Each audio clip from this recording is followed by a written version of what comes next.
Major یہ گورو گوبر آریا جو بھی یہ ہے، مجھے نہیں، میں تو ابھی ریسنٹلی اس کو دیکھنا شروع کیا ہے، تو یہ میں تو یعنی پاگل بٹھا رکھے ہیں اپنے اپنے میڈیا کے اوپر، جنونی لوگ بٹھا رکھے ہیں اپنے.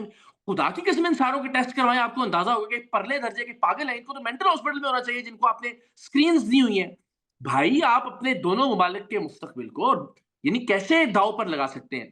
یہ کوئی مذاق تھوڑا ہی ہو رہا ہے یار، ایٹمی قوتیں ہیں دونوں جانب، اور ان ایٹمی قوتوں کا مستقبل آپ نے مودی جیسے جنونی آدمی کے ہاتھ میں دے دیا ہے. آپ نے میجر گورو آریہ جیسے آدمی کو پبلک اوپینین کا میکر بنا کے جو ہے اسکرین کے اوپر بٹھا دیا ہے. کوئی خدا کا خوف کیجیے.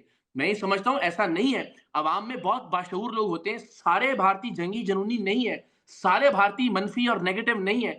جتنے دانشور سمجھدار بھارتی عوام ہے، میں یہ سمجھتا ہوں کہ وہ بیچارے اس وقت بہت شرمندگی کا سامنا کر رہے ہیں. سارے کے سارے شرمسار ہیں. ان کی ٹویٹ سے، ان کی پوسٹ سے اندازہ ہو رہا ہے کہ میڈیا نے کیا کیا. میڈیا جب کہہ رہا تھا کہ جی ہم نے کراچی پہ حملہ کر دیا اور قبضہ کر لیا، وہ بیچارے جذباتی ٹویٹ کر رہے تھے، واہ جی واہ انڈیا نے جو ہے نا جناب قبضہ کر لیا. میڈیا جب کہتا تھا کہ جناب ہم نے لاہور کے ساحل کے ذریعے لاہور کی پورٹ کو اڑا دیا ہے، خدا کے بندو یہاں پہ ہمارا بیچارہ راوی خشک ہوا ہوا ہے. تو خدا کا خوف کریں. میں یہ کہتا ہوں کہ عوام جو پریشر بلڈ کر سکتے ہیں، اور انڈیا کے عوام، پاکستانیوں نے تو بڑا شغل لگایا ہے نا.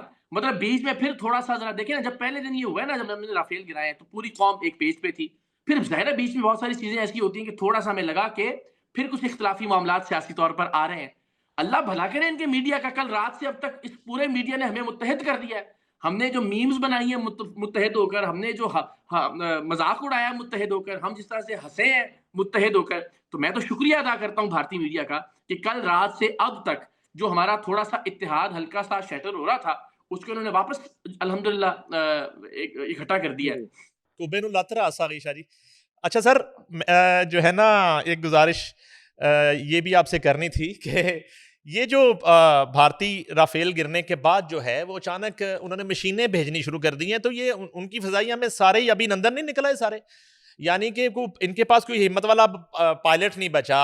اب ان کی فضائیہ بالکل جو ہے وہ فارغ ہو گئی ہے. اور ابھی نندن کی میں آپ کو بالکل کنفرم اطلاع دے دیتا ہوں، یہ فیک نیوز نہیں ہے. اچھا فیک نیوز میں ایک اور بات کرنا چاہ رہا تھا، یہ پیکا ایکٹ اگر اس کے حساب سے کاروائی ہو تو نریندر مودی تو ساری زندگی باہر نہیں آ سکتا جتنی فیک نیوز انہوں نے پھیلائی اور اس کی حکومت نے پھیلائی. اچھا ابھی نندن جو ہے وہ انہوں نے کہا جی آپ یونیفارم پہن کے، پہلے انہوں نے وہ ویر چکرا اس کو ایوارڈ دے دیا اسی طرح پہلگام کی طرح اپنی شرمندگی مٹانے کے لیے، اور اب کہا جی کہ آپ یونیفارم پہن کے تو فضائیہ ہیڈ کوارٹر آپ نے لیکچر دینا ہے ان کے ساتھ نا، ان کے حوصلے بڑھانے کے.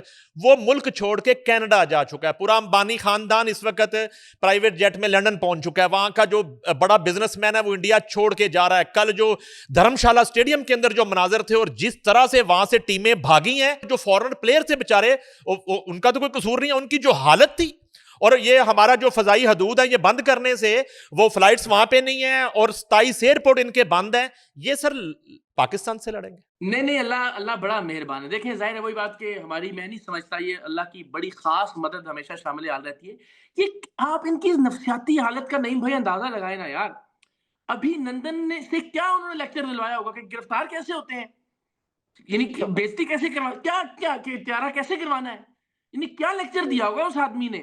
میں اس پوری قوم کی ذہنیت پہ حیران ہوتا تھا کہ ایک آدمی، مطلب جس سے ہم ٹیم سریام کی زبان میں کہتے ہیں رنگے ہاتھوں پکڑا گیا، ذلیل ہوا ہے، طیارے سے گرا ہے، ایک قوم نے گرفتار کیا اس کو، آپ اس کو ہیرو بنا کے پیش کر رہے ہیں. آپ کیا پریسیڈنٹ سیٹ کر رہے ہیں اپنے ہوا بازوں کے لیے کہ بھائی جان اس طرح طیارہ تباہ کروا کے اس طرح دشمن سے گرنا ہے، مکے کھانے ہیں لوگوں سے، ٹانگیں کھانی ہے، اس کے بعد وہاں جا کے جو ہے نا زخموں کے ساتھ بیٹھ کے آپ نے کیمرے پہ انٹرویو دینا ہے اور پھر ذلیل ہو کے واپس آ جانا ہے. یہ سکھا رہے ہیں آپ اپنے فائٹرز کو، اور اس کا نتیجہ یہ نکلا. آپ دیکھیں پھر ذلیل ہوئے دوبارہ سے الحمدللہ.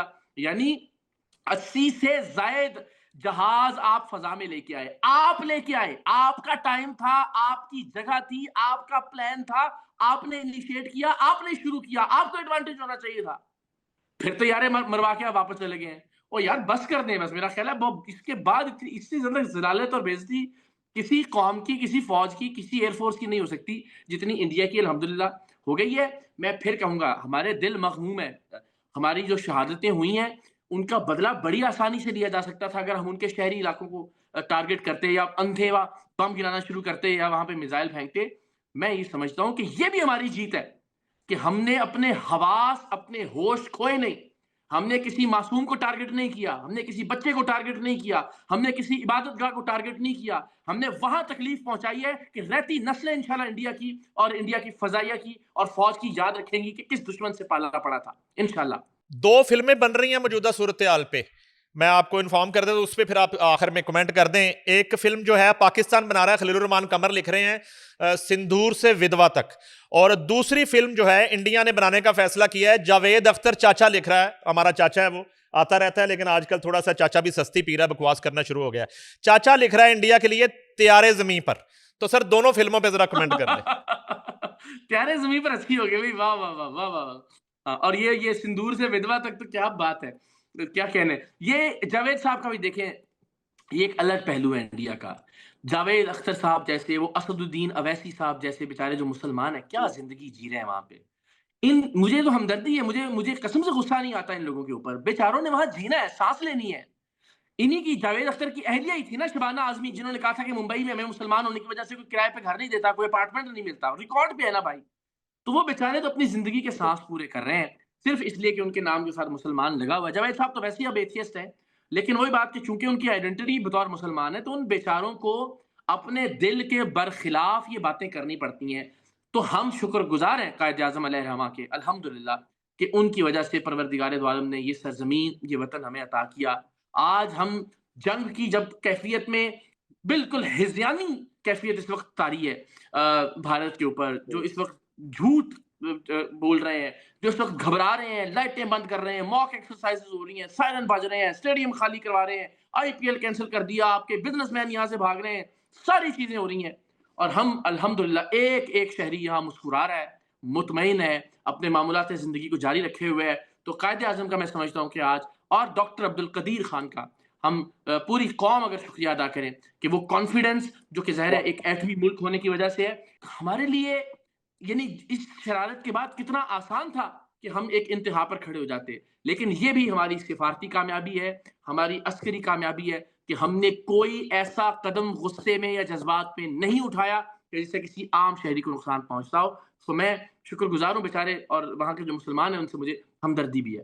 شاہ جی, آپ نے ہمیشہ جو ہے وہ وطن سے محبت کا عملی مظاہرہ کیا ہے. اسی کانٹیسٹ میں آخر میں آپ سے پوچھنا چاہوں گا کہ سر عام کے کتنے جان باز ہیں ملک بھر میں, کہ خدا نہ خواستہ اگر وقت آن پڑتا ہے تو کتنی تیاری ہے ٹیم سر عام کی, اور کتنی تعداد ہے ان جان بازوں کی جو افواج پاکستان کے شانہ بشانہ کھڑے ہوں؟ انشاءاللہ دیکھیں, ہمارے پاس نا نہیں بھائی 1.6 ملین رجسٹرڈ والنٹیئرز ہیں پورے ملک میں, 16 لاکھ. اور ان میں سے بیشتر کی تعداد وہ ہے جنہوں نے جو بنیادی ٹریننگ ہے ریسکیو کی بھی, اور جو سول ڈیفنس کے ادارے ہیں ان کے ساتھ کر رکھی ہے, سرٹیفائیڈ ٹریننگز کر رکھی ہیں ان تمام بچوں نے. تو ظاہر ہے جہاں جہاں ضرورت پڑے گی اللہ نے چاہا انشاءاللہ. پھر یہ وہ جانباز ہیں کہ جنہوں نے ایک ایک دن میں 40 ہزار خون کی بوتلیں دی ہیں تھیلیسیمیا کے بچوں کے لیے جب ہم کیمپینز رن کرتے ہیں.